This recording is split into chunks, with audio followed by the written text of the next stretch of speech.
Bax çatır kimindir çatır? Qəbul eləyərsən elə. Eləyərəm. Bax 15. Hara qoy? Bölgənin ən məşhur bazarlarından biri Şəki bazarında. Salamünaleyküm. Muş olsun. Kabab neçədir? 3 manat. 3 manat. Şişi 3 manat. Ha, toyuq kababıdır, şişi 3 manatdır. Bazar olsun. Salamünaleyküm. Salam ağsaqqal. Necəsiz? Çatır neçədir? Çatır yası gəlsin götürək.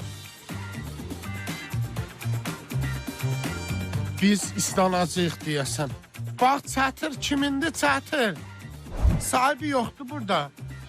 Ha, bu pulun qoyub gedim də ən yaxşısı. Bax 15. Hara qoy?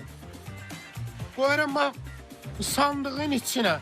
Bax sandığın içinə göstərdim bax. Qoydum bura sandığın içinə. Bu 10, bu da 5. Bax bu da örtdüm. Pulların yanına qoydum. Görüm inşallah yaxşıdır. Ha, oldu iş.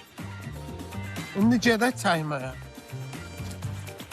Necəsiz? Sağ ol. Neçə İslanma ya. 20 qəpiyə. Bazar olsun. Alıcım var. Büyüm zəifdir.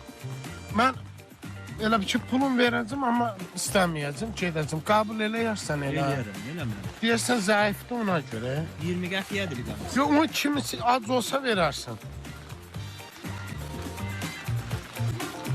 Alın, bismillah. 10 dənəsini kimə ürəyin istəyir paylayarsan.